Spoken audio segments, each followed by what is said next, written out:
পিসি বিল্ডের বেশ ভালো একটি সময় এখন বলা যায়। মাত্র ২৭,০০০ চমৎকার একটি বিল্ড থাকছে আজকের ভিডিওতে।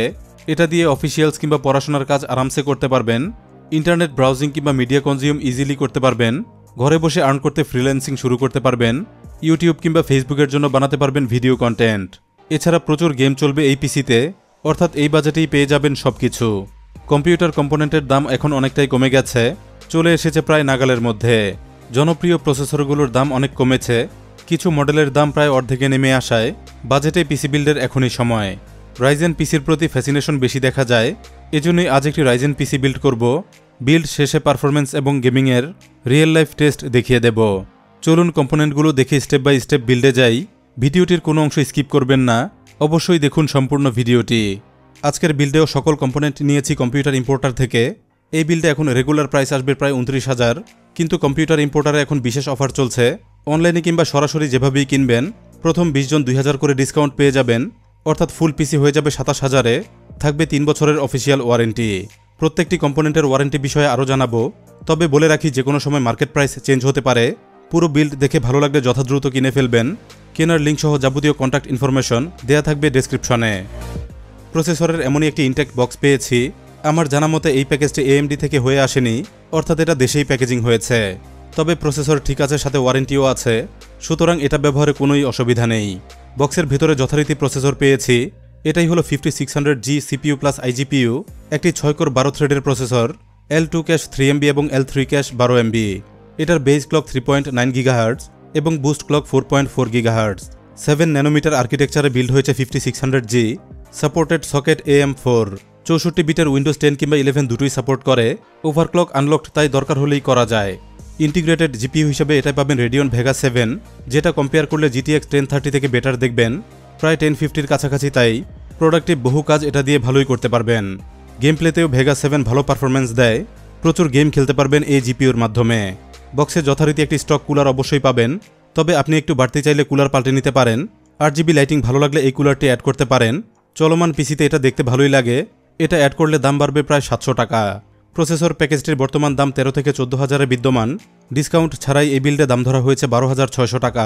ডিসকাউন্টের পর আরও কমে যাবে, আর সাথে থাকছে 3 বছরের ওয়ারেন্টি।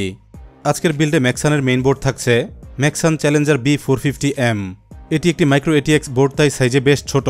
কতটা ছোট দেখতেই পাচ্ছেন। ম্যাক্সানের কম্পিউটার কম্পোনেন্ট বিষয়ে অনেকেরই ধারণা কম, কিংবা অনেকের একেবারেই ধারণা নেই। ম্যাক্সান সারা বিশ্বে একটি রিনাউন্ড ব্র্যান্ড। 160-টিরও বেশি দেশে ম্যাক্সান সার্ভিস দিয়ে আসছে। গ্রাহক সংখ্যাও নেহায়েত কম নয়, তথ্য অনুযায়ী 200 মিলিয়ন, যেটা একটা বিশাল অঙ্ক। ইন্টেল, AMD, NVIDIA এবং মাইক্রোসফটের সাথে পার্টনারশিপে কাজ করে যাচ্ছে ম্যাক্সান। বিভিন্ন মডেল এবং ক্যাটাগরির কম্পিউটার মাদারবোর্ড বানায়। প্রোডাক্ট লাইনআপে আরও আছে গ্রাফিক্স কার্ড, SSD কিংবা র্যামের মতো গুরুত্বপূর্ণ কম্পোনেন্ট। একটু সার্চ করলে বুঝবেন ম্যাক্সান কতটা বড় ব্র্যান্ড। ম্যাক্সানের অ্যাক্টিভিটি দেশে আমরা তেমন একটা দেখতে পাইনি, তবে বর্তমানে কম্পিউটার ইম্পোর্টার বাংলাদেশে ম্যাক্সানের একমাত্র অফিসিয়াল ডিস্ট্রিবিউটর। সুতরাং ম্যাক্সানের ভালো ভালো কম্পোনেন্টগুলো এখন আমরা সহজেই হাতে পাবো। ম্যাক্সানের সব রকম প্রোডাক্টে অফিসিয়াল ওয়ারেন্টি থাকবে, দেশেই পাওয়া যাবে সব রকম সাপোর্ট। অনেকেই দেখবেন কিছুদিনের মধ্যে ম্যাক্সানের প্রোডাক্টগুলো নন চ্যানেলে দেশে আনবে, এজন্য অবশ্যই সাবধান থাকবেন। অফিসিয়াল সাপোর্ট পেতে অবশ্যই প্রোডাক্ট ভেরিফাই করে কিনবেন। জেনুইন প্রোডাক্টে ম্যাক্সান বাংলাদেশের স্টিকার থাকবে, প্রতিটি স্টিকারে নম্বর দেয়া আছে, ফোন করেও কনফার্ম হতে পারবেন। নন চ্যানেল প্রোডাক্টে কোনো রকম সাপোর্ট পাবেন না, অতএব বুঝে শুনে কিনবেন। যাই হোক, B450M খুবই জনপ্রিয় একটি বোর্ড। CPU এবং মেমোরি ওভারক্লক সুবিধার কারণে এই বোর্ডটি অনেকেই প্রেফার করেন। 5600G'র সাথে এটা হবে পারফেক্ট কম্বিনেশন। মাদারবোর্ড বক্সে অ্যাক্সেসরি বলতে একটি IO শিল্ড পেয়েছি, সাথে পেয়েছি একটি SATA কেবল। চলুন এক নজরে বোর্ডটি দেখে নেই। প্রথমত এটি একটি সকেট AM4 সমৃদ্ধ বোর্ড। রাইজেন 3000 থেকে 5000 সিরিজের CPUগুলো সাপোর্ট করে। সকেট AM4 সাপোর্টেড Zen 3 কিংবা Zen 4 CPU সাপোর্ট পেয়ে যাবেন এই বোর্ডে। ডুয়াল চ্যানেল মেমোরি সাপোর্ট আছে এই বোর্ডে। প্রতিটি স্লটে 32GB করে র্যাম সাপোর্ট করে। দুইটি স্লটে ম্যাক্সিমাম মেমোরি সাপোর্ট পাবেন 64GB। মেমোরিতে এটা থাকছে OC সাপোর্ট, দরকার হলে করতে পারবেন কিংবা না করলেও পাবেন ফুল সাপোর্ট। একটি PCIe 3.0x16 স্লট থাকছে, ভবিষ্যতে চাইলে গ্রাফিক্স কার্ডও অ্যাড করতে পারবেন। এছাড়াও আছে একটি PCIe X1 স্লট, বিভিন্ন কাজে এক্সটার্নাল পেরিফেরালস অ্যাড করতে এটা দরকার হয়। যথারীতি M.2 NVMe SSD স্লটও আছে। 4 ল্যান PCIe পোর্টে পাওয়া যায় ফুল স্পিড ডেটা ট্রান্সফার। এরপর এখানে আছে USB 2 পোর্ট কানেক্টর এবং পাশেই একটি USB 3.2 পোর্ট কানেক্টর। 4টি SATA 3.0 ইন্টারফেস পাবেন, দরকার হলে অ্যাড করতে পারবেন SATA হার্ড ড্রাইভ কিংবা SSD।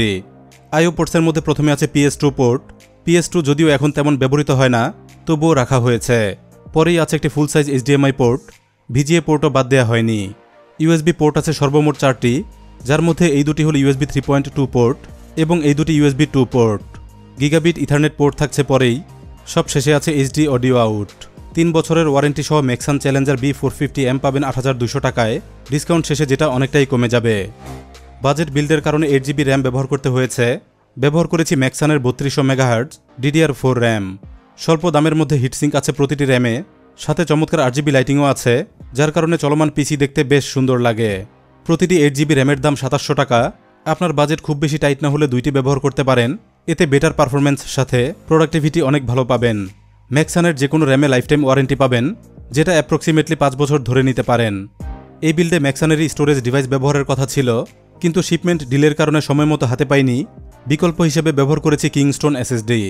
কিংস্টোনের NV2 হল PCIe 4.0 NVMe SSD, 22/80mm M.2 memory device, capacity 250GB, read এবং write speed up to 3000 Mbps। NV2 SSDর দাম ধরা হয়েছে অ্যারাউন্ড 2200 টাকা। বাকি রইল ক্যাসিং চয়েস। বাজেট পিসি বিল্ডে বেস্ট ক্যাসিংগুলো ভ্যালুটপই প্রোভাইড করে। যদিও কম দামে বাজারে অনেক ক্যাসিং পাওয়া যায়, কিন্তু ভ্যালুটপের ক্যাসিংগুলো নানা দিক থেকে হয় মাচ বেটার। কমের মধ্যে ভালো বিল্ড কোয়ালিটি পাওয়া যায়, গ্লাস প্যানেল, ফ্যান এবং লাইটিং ফিচার্স এ সবই হয়ে যায় অল্পের মধ্যে। আজকের বিল্ডে আমি নিয়েছি M300 মডেলটি। এটা মূলত একটি মাইক্রো ATX ক্যাসিং। 3100 টাকার মধ্যে একটি 200 ওয়াট পাওয়ার সাপ্লাই আছে, সুতরাং এই বিল্ডে আর আলাদা করে পাওয়ার সাপ্লাই লাগছে না। ক্যাসিংটির বাম পাশে আছে গ্লাস প্যানেল, ফ্রন্টে মাঝখানে 3 লাইনে RGB LED স্ট্রিপ আছে। পিসি অন করলে যেটা দেখতে খুবই চমৎকার লাগে। ক্যাসিংটির উপরে আছে পোর্টস অ্যান্ড বাটনস। বাম দিক থেকে প্রথমে একটি USB 3 পোর্ট পাবেন, এরপর দুইটি USB 2 পোর্ট, দুইটি পোর্ট আছে অডিও পোর্টের দুই পাশে। এরপর এটা হলো অডিও আউট পোর্ট। এটাই যেহেতু কম্বো জ্যাক নেই, মাইক্রোফোন পোর্ট এখানে আলাদা দেয়া হয়েছে। এরপরে আছে রিসেট বাটন এবং সবশেষে পাওয়ার বাটন। এয়ার ইনটেকে দুই পাশেই ভেন্ট আছে।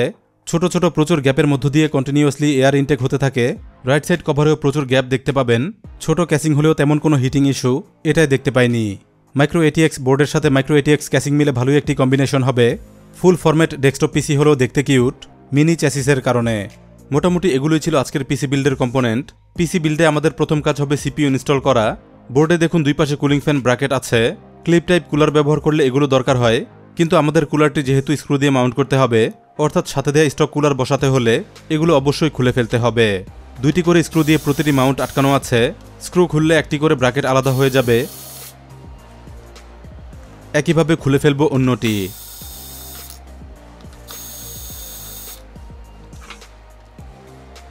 খুব সাবধানে এরপর প্রসেসর বসাতে হবে। AMD প্রসেসর যেহেতু পিন বিশিষ্ট হয়, সামান্য ভুলের কারণে পিন বাঁকা হতে পারে। কোনো কারণে বাঁকা হলে সকেটে বসবে না, ঝামেলায় পড়তে হবে, অতএব খুবই সাবধান। এখন কুলিং ফ্যান বসাতে হবে। প্রসেসরে আলাদা করে কুলিং পেস্ট লাগছে না, কারণ স্টক কুলারের টাচ এরিয়ায় থার্মাল পেস্ট দেয়া আছে। জাস্ট ফ্যান বসিয়ে স্ক্রু দিয়ে আটকে ফেললেই ফ্যান সেটআপ কমপ্লিট হয়ে যাবে।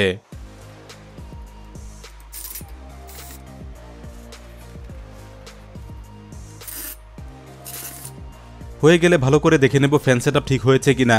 দেখতে পাচ্ছি ঠিকভাবেই বসে গেছে, অতএব বোর্ডের ফ্যান কানেক্টরে এবার কুলারটি কানেক্ট করব। এরপর র্যামটি বসিয়ে ফেলব। বাকি রইল SSD। নির্দিষ্ট পজিশনে SSD ইনস্টল করব। ঠিকভাবে বসানো হলে স্ক্রু দিয়ে ফিক্সড করে ফেলব। মেইনবোর্ড সেটআপ প্রায় কমপ্লিট হয়ে গেছে। এবার ক্যাসিং প্রিপারেশন। প্রথমে গ্লাস প্যানেলটি খুলে আলাদা করব।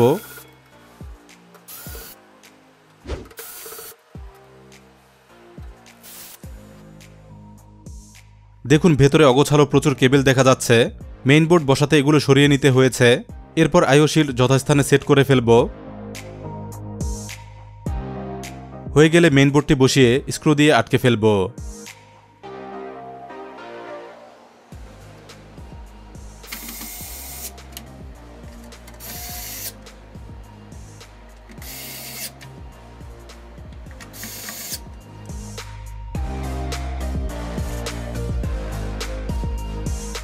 ব্যাক সাইডে দেখুন প্রচুর পরিমাণ কেবল দেখা যাচ্ছে। মোটা কেবল সাথে আছে অনেক কানেক্টর। মিনি ATX ক্যাসিংগুলোয় কেবল রাউটিং করা একটু কঠিন। কেবল ম্যানেজমেন্টে অনেকটা সময় দিতে হয়, সাথে বুদ্ধি করে করতে হয় বেটার লুক পেতে। প্রায় 20 মিনিট সময় লেগেছে কেবল ম্যানেজ করতে। কমপ্লিট করার পর দেখতে হয়েছে এরকম।